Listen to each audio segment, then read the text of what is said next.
All the viewers down there who are watching the State of Affairs podcast. Normally, what happens is that I engage people on different types of topics and different dimensions of international politics, the foreign policy, and some art forms, and also with some other themes. I have been conducting the entire podcast series on diverse topics. But before I get into the session and I introduce my guest for today, I'll let I just want to speak about few things first. Number one is that about the State of Affairs podcast, it has always been my passion to do this kind of a conversation, conduct such set of conversations, and I am happy enough, and I don't regret even a single bit of it, even a single decision that might have enabled the kind of environment I am in. Now that we have crossed a year old thing now, and obviously I have never asked anybody to get through this and subscribe to my channel and do this and that for any commercial purpose, but it has spread, it has evolved over the time in an organic way. I have come to know about different people, different mindsets, and also I have learned a lot. That was the primary thing when I started this entire conversation. So I thank the pandemic times. I won't say the pandemic itself, because it has actually given me a way and a window to start a conversation and have it this way. When I look down to a year old thing of the State of Affairs, I seriously am humbled and I am so much thankful to every person who has joined me as a viewer, as a panelist, or as a guest, or as a friend. So thanks for that. And I hope that you'll keep on spreading this message that it's purely a scholarly and a student centric platform. Everybody is invited to take all the clues, all the benefits that they can, and engage more, because we need, as a human race, as a human civilization, as a community, we need conversations, be it in any form, academic, non-academic, so that the ethos of humanity still thrives.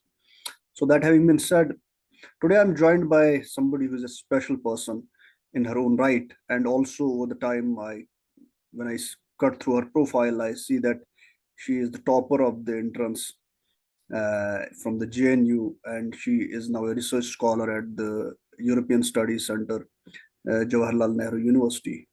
Aarshiya Choudhury has been doing phenomenal work. See, I, as a person, have learned over the time different things from her when it comes to international politics, when it comes to the entrance of the JNU for PhD, for masters, and above all, she wears something that we call normally as a value thing on her sleeve, and I seriously thank her for joining me to my on my podcast. Welcome to the conversation, Arshia.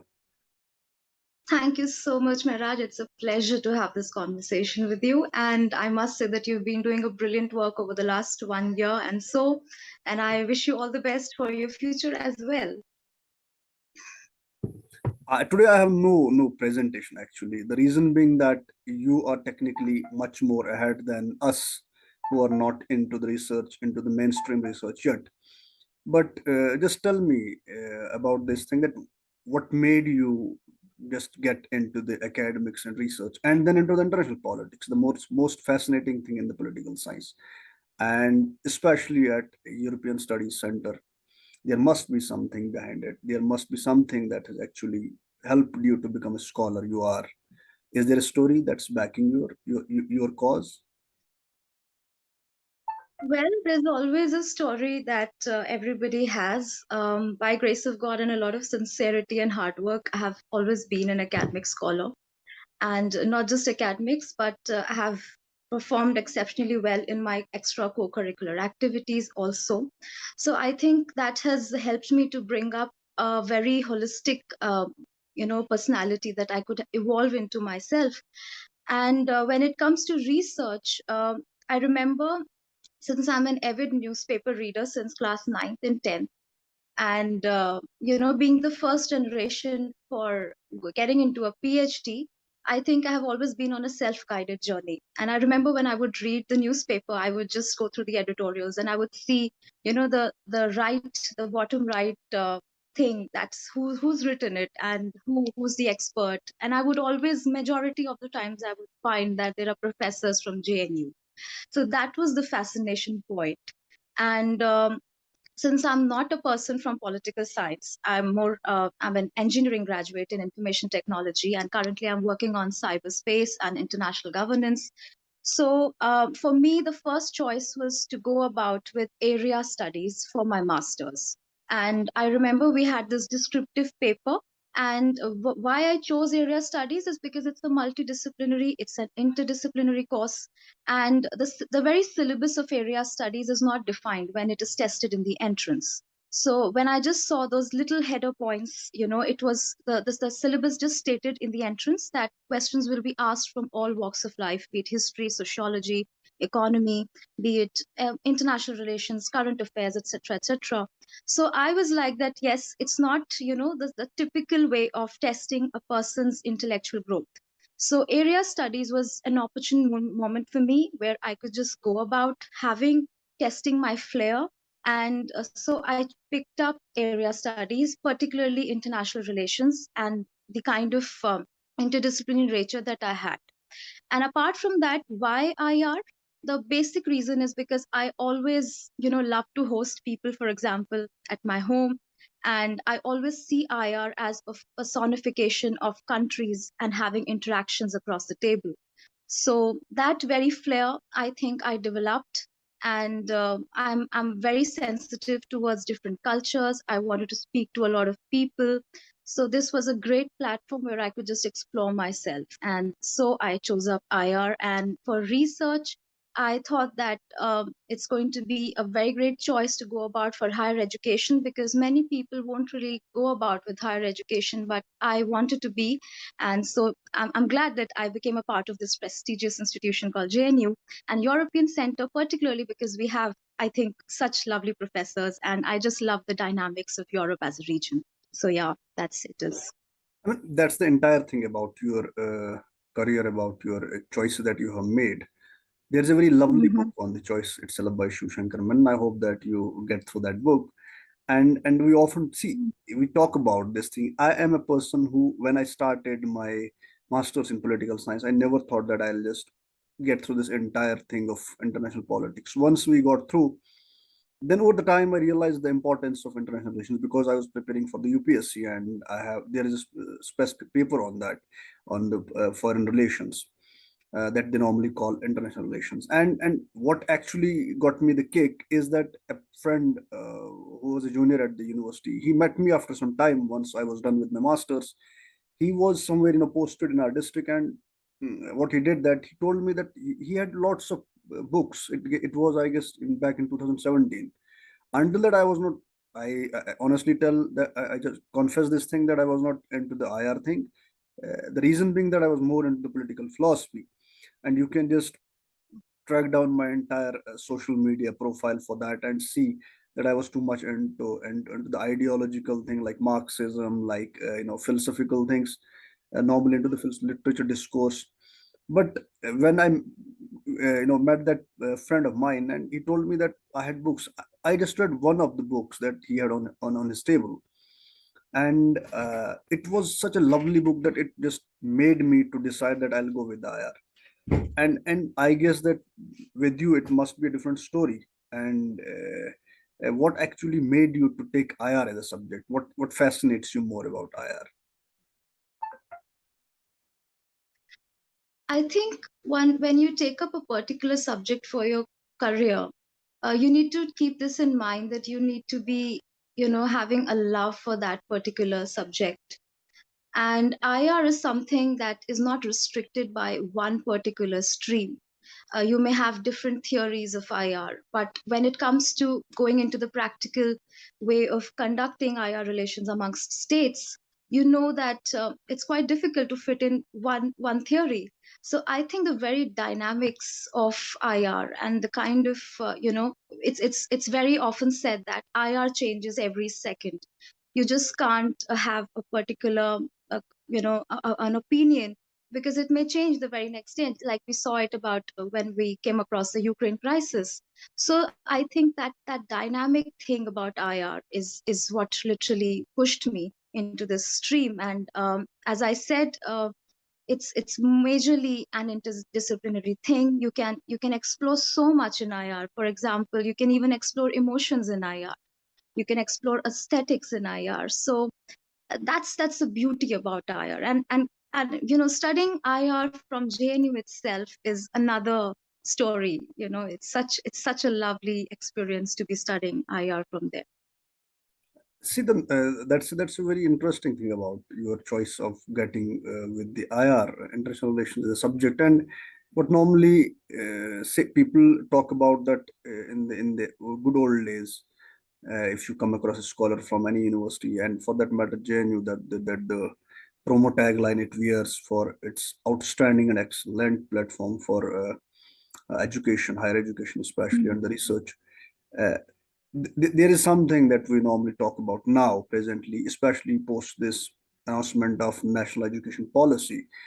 I guess, to my mind, it's a very good step in actually the entire education system, because now that we have a diversified, entirely territory that we can chalk out the best fit for ourselves, the best skill set that we have to equip ourselves with. It is just the synergy of academia plus the pragmatism that we have got. Otherwise, normally you can publish lots of literature until, especially in the IRs, particularly. I reckon that the dependence and too much of focus on the theories itself uh, is just fading away, and there is much more emphasis and much more likening for something that has to do with the execution of the policies, with the foreign policies, and with the most of the IR that's mostly on the ground, that we see the changing relations, the changing dynamics of global politics. And as we talk about Ukraine crisis, as we talk about the Indo-Pacific recently, I mean, that has come as a new thing in the IR. And how do you take this new diversification of choices for according to the national education policy as a scholar? Has it helped? What do you think about it? I just want to have your viewpoint on this. Well, in my personal capacity, I would say that I literally appreciate the changes that have come up with the NEP.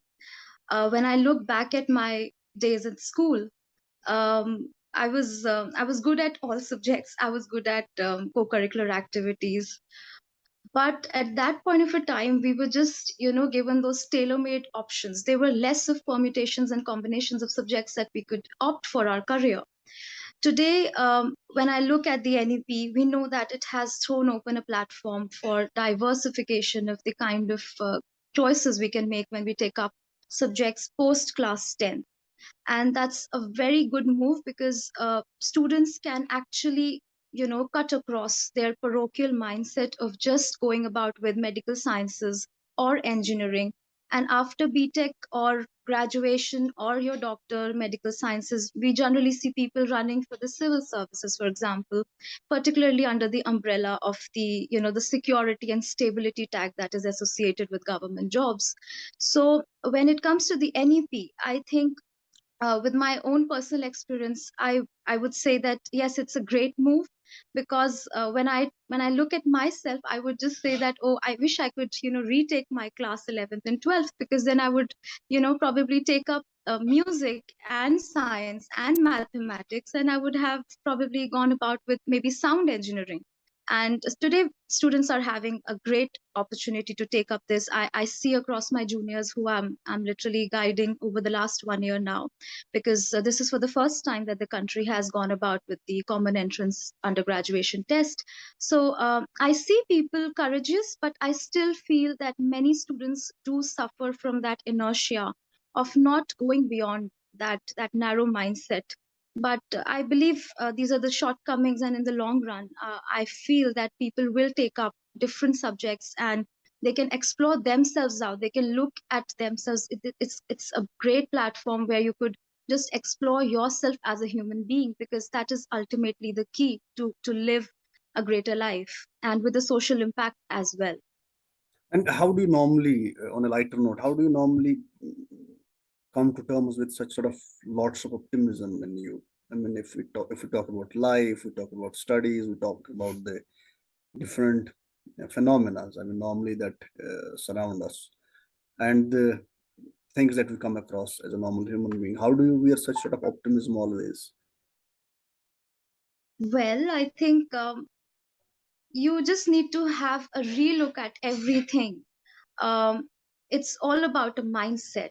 It's all about, I come across, I remember there was a very beautiful quote that I learned, and I came across by Daniel Goleman in his book by Henry Wallace, who says that life is a tragedy for those who feel and a comic for those who think. Basically you have to think about options, you have to think about how can you go about a problem. You just can't live life harping about situations, right? Because life will throw lemonades at you. It's as simple as that. You have to just go about it. I think every problem is an opportunity to test yourself, to challenge yourself that yes, I can go through it. And nobody gets a bed of roses, at least from majority of the people that I have come from and the kind of people I'm surrounded with. But I think those people who have a positive mindset, they are the ones who sail through. Just imagine, look, like if you look about at our soldiers, if they're going to think about, oh, I'm standing at the border and something can happen to me, and they'll be moving with fear, will they really be able to defend our country? No. So that is the kind of positivity that you have to have in life, no matter how tough the situation is. You will just have the courage to rise to the occasion and face the music as it is. And see, normally I may have some part of it I may disagree with, but then I have my own entitlement to that right to disagree with you on certain Mhm. things. But the issue is that in order to face all the things in life, one needs to step up and always look at the glimmer of hope and the window of opportunity that any challenge, any problem actually brings forth with it. But in order to get to that Mhm. level, most of the people don't have the luxury. So I disagree with some part of it, but not all. At the end of the day, you have to be optimistic because you cannot be just a person with lots of pessimism, just giving up on the life, on the issues, and then other stuff that we normally do and we are part of. That having been said, see, most of the students that I have seen, even I have stuck myself with the JNU entrance for the research. With the amount of applications and the amount of people that actually apply for the courses, it's highly competitive in nature, and most of the people like me, they falter to get through this and make it to such a prestigious institution and such excellent platform for research that can make your career.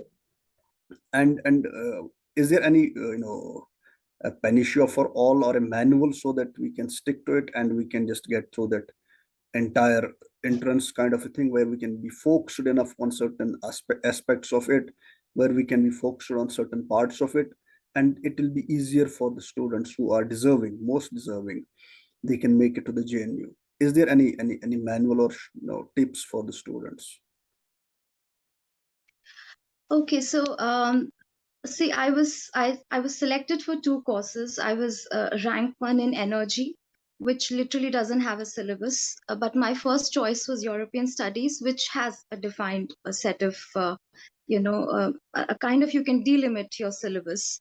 But by and large, I would say when it coming to the entrance, the safest area that you can prepare and you can expect questions from is the research methodology part, because that is something that is going to serve you in your entire PhD career as well. So research methodology is something should be very staunchly prepared, because if I'm not wrong, I don't know, maybe there'll be a change of pattern in the coming entrance, but 50% of your weightage is actually for research methodology. So just do that. And I can speak for energy and European studies. For European studies, the best part is to go through the website europa.eu, and you'll have different ways of preparing. The basic thing is that you have to prepare on the politics, you can prepare on the institutions of EU, the economy. You can also go about the basically the pillars of how a particular institution or an actor in IR would work around. So that is the way for European studies. For energy studies, I would say I think the newspaper has literally given me an edge because for energy studies, you just can't bench upon one single book. You have to be an avid reader of the newspaper. You have to make notes about it, be consistent for about a year, and you have to be abreast with all the kind of current affairs that you can. So that is the key. And finally, just have a positive mindset. That's very, very important. So isn't that the bottom line? If you are not contradicting your statement, isn't that the bottom line to always wear an attitude with optimism? Of course, you need to be optimistic because otherwise you'll not perform well in your exam, isn't it? And before getting into the rapid fire, that's normally the compulsory part of it. How do you come across stuff like such an normal show called The State of Affairs? How do you view it? Well, I don't think it is a normal thing, Miraj. I think you've been doing a great job because I've been viewing your all the podcasts, and I think it's such a beautiful opportunity that we all scholars get to, have this interaction with different experts and one of our very, very favorite professors as well. So you've been doing great. So I don't think that's a small platform, and I'm very thankful to have this opportunity with you. Okay, thank you for the compliment. I'll just keep it and I'll just mention it into the entire caption part of it. I'll just have that with all the grace and all the generosity that I have left in me. Thank you for the compliment, anyways. Yeah, And it's with always a delight to have this conversation with you, really. with the rapid fire thing, shall we go into that so that it will be a good Yeah, wrap up sure. thing? It's mostly based on No, the IR itself. I can't get you. Please come again. It's on the IR subject. It's not a question answer session. It's just rapid fire about different things. Isn't it good that we talk about life and make it light? Okay, we'll be talking about life also. Uh, so I'll Yeah. just get into it. It goes like Mm-hmm. this. Arsha will always be a scholar and a professor in making, or a person who will be doing a postdoc after PhD. Well, I would love to give back to the society, and I'm evolving into a person who will be a good professor someday. One of the important political philosophers in IR. I will go with Kenneth Waltz. Okay. How much amount of Arsha disagrees with the offense surrealism? Well, I think that's a balanced thing. It's quite subjective. I can't really make an opinion of it at this moment. It may change with different. Actually took birth. I think it'll find some way or the other. Um, Although the situations are a little tricky, but I hope that it will come up. I think the West will come up with something. I believe that. Europe is more integrated with the European Union. Is there a historical background to it? I think it's quite a flaw to understand European Union and Europe as one because Europe as such is a geographical entity, it's a region. European Union is an act, it's an institution. So I think you really can't make a comment on this because it's difficult to have a middle ground. Your answers may change because ultimately when it comes to even integration, I would say that it's not completely. It's still there. We have the Copenhagen criteria, which the states are already coming up with. They are trying to get into it. For example, the Eastern European countries, but I would still refrain from saying that European Union and Europe are on an integrated uh, pathway. What do you see about Sri Lanka that made it crumble economically? Well, the biggest takeaway that I fear is that it has literally left open, and in fact, not I would say resurfaced, reasserted, and researched China's intent to come very close to India. That's my fear. That's the actual takeaway, and that's the concern. Is Europe losing its importance once the Indo-Pacific theater is quite open and quite, so much important for the geopolitics of the world? No, I won't say that because Europe still has a lot of strength. We already saw Germany and France has already come up with its Indo-Pacific strategies, and I think it's Europe can never be on the down. That's what I feel. It'll come up with some of the other, bargain chip, and it'll Is definitely is it have an is it upper hand. is it is it a research bias? Not really a research bias, but I think I'm optimistic about the strengths and strengths of European uh, politics and strategies. What's more fascinating, the history of the Europe or the geopolitics of Europe? I would go about geopolitics of Europe because I remember when we study Macinder's geographical pivot. So Europe has always been there, and it has always had the upper hand. So I love studying about the geopolitics, particularly when we, study it with the Mediterranean. If you have to gift a book about IR to a person like me who is a student of IR, what will that book be? Mm. Choices? Like the Shiv Shankar Manan that he wrote. Yes. Yes. Is there a special cause and the reason behind that? Yes, because I have a fascination for him. I've had the opportunity to have had a public lecture with him. So I think there's a personal touch of understanding him. And that's the reason. Okay. I wish you all the best, both from me and from the State of Affairs platform.